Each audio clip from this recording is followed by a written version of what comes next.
Hello and welcome to Wolves of K Street Shorts. We're joined today with the great Ken Vogel, author and journalist of the New York Times, and the new book, Devil's Advocates, which is an amazing book about the foreign influence business in Washington. Anyone who is interested in this world at all, please go get that immediately. Ken, I wanted to ask you specifically about the recent comeback of Paul Manafort. It's your book is so terrific about getting into the arc of his career, and then in this sort of amazing turnabout, Paul Manafort has once again reemerged on top, and we'd love to chat with you, about what he's doing these days and how he was able to pull that off.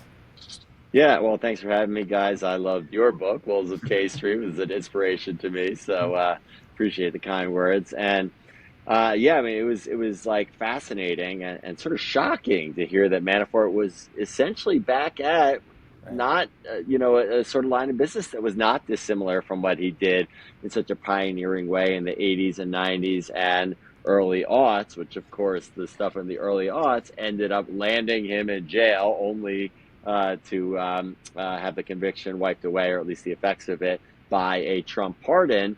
And not long after that pardon, which came at the end of Trump's first term, he started to sort of rekindle his work in the foreign influence space, which got a huge boost, of course, when Trump was elected again at the end of last year.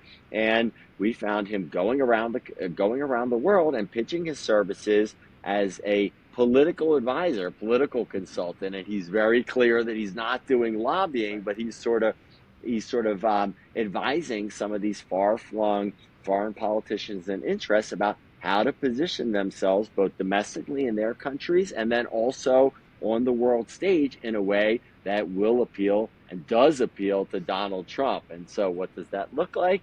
It looks like in Albania, working with Sali Berisha, who was the opposition candidate for prime minister, unsuccessful, I should add, but he really cast himself as sort of like a Trump-like figure who was being persecuted by the deep state. He was on trial in Albania for various corruption-related offenses, and how he explained that away and sought to actually win support is by saying, oh, no, it's not because I'm corrupt, it's because these folks, the globalists, have it in for me. Manafort did the same thing in Republika Srpska, where the candidate for whom he was like briefly working was this authoritarian figure named Milorad Dodik, who was sanctioned by the United States government, but he cast himself as like the Trumpian figure in the Balkans, who was targeted by the Biden administration.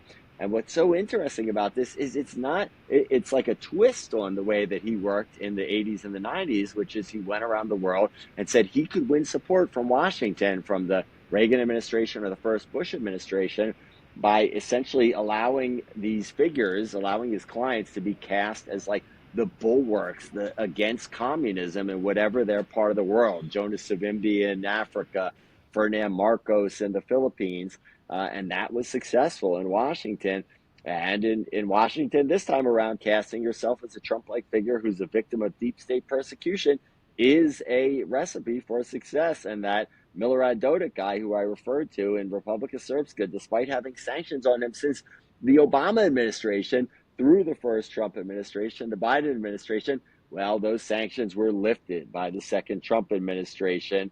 I should mention, by the way, that this guy, Milorad Dodik, hired a bunch of people. It wasn't just Manafort, to work from a bunch of people in Trump world, but they all sort of stuck to this formula that we've seen Manafort using around the world. Ken, thanks so much for having us, or for you having coming on our show. We will have you on a longer version of the show in a couple of weeks down the road, where we'll ask you much more behind the scenes questions, including how you got to know how to pronounce all these names. Yeah, looking forward to it, All guys. right, Yeah. catch you next time. Thank you. Thanks so much, Ken. Bye bye.